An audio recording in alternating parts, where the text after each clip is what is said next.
എന്നെ എല്ലാവരും സബ്ബാക്കുമോ? മൈന എനിക്കൊന്ന് എന്റെ ചാനലൊന്ന് സബ്ബാക്കിയിട്ട് ഒന്ന് കമന്റ് ചെയ്യ്. തിരിച്ചു അതെ വരാം. അതെ. അത് മാത്രല്ല നമ്മുടെ ഷോർട്സിൽ കാണുന്ന കമന്റുകളിലൊക്കെ ഒരു കമന്റ് കൊടുത്തോളൂ കേട്ടോ മൈന.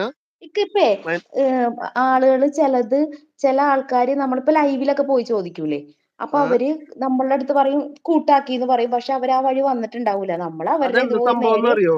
അതെന്താ സംഭവം അറിയോ? ഷോർട്സ് അവര് കാണാതെയാണ് വന്നിട്ട് കമന്റ് നേരെ ഇടുന്നത്. വന്നിട്ട് സബ് ചെയ്തിട്ട് അങ്ങ് പോകും, എന്നിട്ട് കൂട്ടാക്കിന്ന് പറയും. ഈ സബ് കിട്ടില്ല. നമ്മള് എന്ത് അടിസ്ഥാനത്തിലാണ് നമ്മൾ ഒരാളിനെ സപ്പോർട്ട് ചെയ്യുക? ഒന്നുകിൽ അവരുടെ നമുക്ക് വീഡിയോസ്. അവർക്കൊരു ഇത് വേണം. അവര് വളരാൻ വേണ്ടിയാണ് അങ്ങോട്ടും ഇങ്ങോട്ടും പരസ്പരം ആ സപ്പോർട്ട് ചെയ്യണത്. ഇപ്പൊ ഞാൻ വന്നിട്ട് കാറ്റിനെ കൂട്ടാക്കാന്ന് പറഞ്ഞാൽ കാറ്റിന്റെ എന്തെങ്കിലും ഞാനൊന്ന് കണ്ട് എനിക്ക് കാറ്റിന്റെ ചാനല് ഇതൊരു നല്ലൊരു ഇതാണെന്ന് എനിക്ക് തോന്നണ്ടേ, എന്നാലല്ല ഇതിനൊന്ന് സബ് ചെയ്യാന്നുള്ളത്. ഇതിപ്പോ വെറുതെ ഇത് യൂട്യൂബ് അനലൈസ് ചെയ്യുന്നുണ്ട്. നമ്മൾ പോയി ഒരു ലൈക്ക് അടിച്ച് വെറുതെ ചാടി പോയി കഴിഞ്ഞാൽ പോകുന്ന വഴി കൈവീശി കാണിച്ചോണ്ട് കാര്യമില്ല. നമ്മൾ അവിടെ നിന്ന് ഒന്ന് സബിന്റെ എണ്ണം സംസാരിച്ച്. കൂട്ടാൻ വേണ്ടിയാണ് ആളുകൾ നടക്കണത്. അതെ, ആ എണ്ണത്തോടെ കാര്യമില്ല. നമ്മളെപ്പോഴും ഞാൻ ഓരോരുത്തർക്ക് രണ്ടോ. സബ് കൊടുക്കുമ്പോൾ ഞാൻ പോയി കണ്ടിട്ട് ആത്മാർത്ഥമായിട്ട് ഞാൻ കമന്റ് കൊടുക്കണത് വെച്ചാൽ നമ്മൾ വെറുതെ പോയി കൊടുത്തിട്ട് കാര്യമില്ല. അവർക്കത് പ്രയോജനപ്പെടണം എന്ന് കണ്ടിട്ടാണ് നമ്മൾ പോണത്. പക്ഷെ മറ്റുള്ളവർ അങ്ങനെയല്ല ഇക്ക.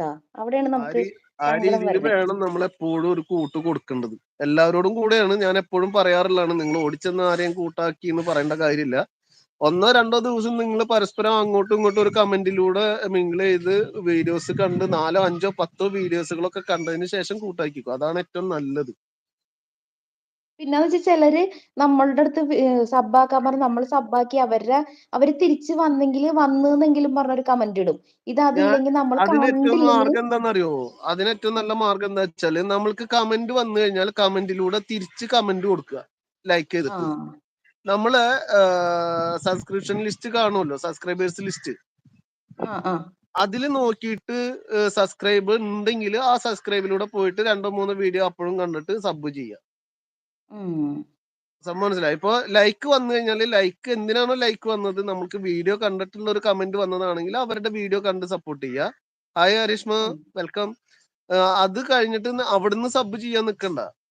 നമ്മളെ സബ്സ്ക്രൈബേഴ്സ് ലിസ്റ്റ് നോക്കി ഈ സബ് ചെയ്തവർ വന്നിട്ടുണ്ടോന്ന് അവിടെ നോക്കിയാൽ അറിയാൻ പറ്റും സബ്.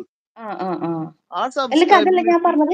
അപ്പൊ നമ്മൾ പോയിട്ട് പറയണ നിങ്ങൾ തിരിച്ചു വന്നില്ലല്ലോ എന്ന് പറയുമ്പോ അവര് ചോദിക്കണ എപ്പോ ചെയ്തിട്ടുണ്ടോന്ന് അങ്ങനെയൊക്കെ ചോദിക്കുമ്പോ നമുക്ക് ഭയങ്കര സങ്കടം. വെച്ചാൽ ലൈവിൽ വന്നിട്ട് എന്നെ ഒന്ന് സബ് ചെയ്യേ ഭയങ്കര കരച്ചിൽ കരയും. അപ്പൊ നമ്മൾ പോയി തിരിച്ചു ചെയ്യും. അപ്പൊ ഇവര് തിരിച്ചു വരാതാകുമ്പോ നമ്മൾ വേറെ ലൈവിൽ വെച്ച് കാണുമ്പോ ചോദിക്കും തിരിച്ചു വന്നില്ല എന്ന് ചോദിക്കുമ്പോ നമ്മളെന്തോ ഇവരുടെ പുറകെ നടക്കും പോലത്തെയാണ് അവരുടെ ഇങ്ങോട്ടുള്ള അതിന്റെ തിരിച്ചുള്ള ആ ഒരു. ആവശ്യമില്ല. ഞാൻ അതുകൊണ്ട് തന്നെയാണ് ഞാൻ എപ്പോഴും ഞാൻ ഇവിടെ നീല കുപ്പായം കൊടുക്കാതിരുന്നതിന്റെ കാരണങ്ങളൊക്കെ അതൊക്കെ തന്നെയാണ്. കാരണം എന്താ അറിയോ, ഈ കൂട്ട ആവശ്യമുള്ളവർ മാത്രം വെറുതെ അതൊന്നും പറയാം. അപ്പൊ നമ്മൾ കണ്ടുകൊണ്ടിരിക്കുന്ന ജെന്യൂൻ ആയിട്ടുള്ള കുറച്ച് ആളുകള് ഇവരെ പോയിട്ട് സപ്പോർട്ട് ചെയ്ത് കാര്യങ്ങൾ, ഇവർക്ക് അവരുടെ ആ ഒരു സബിന്റെ എണ്ണം കൂട്ടുക എന്നൊരു ആവശ്യം മാത്രമാണ് അവിടെ നടക്കുന്നത്.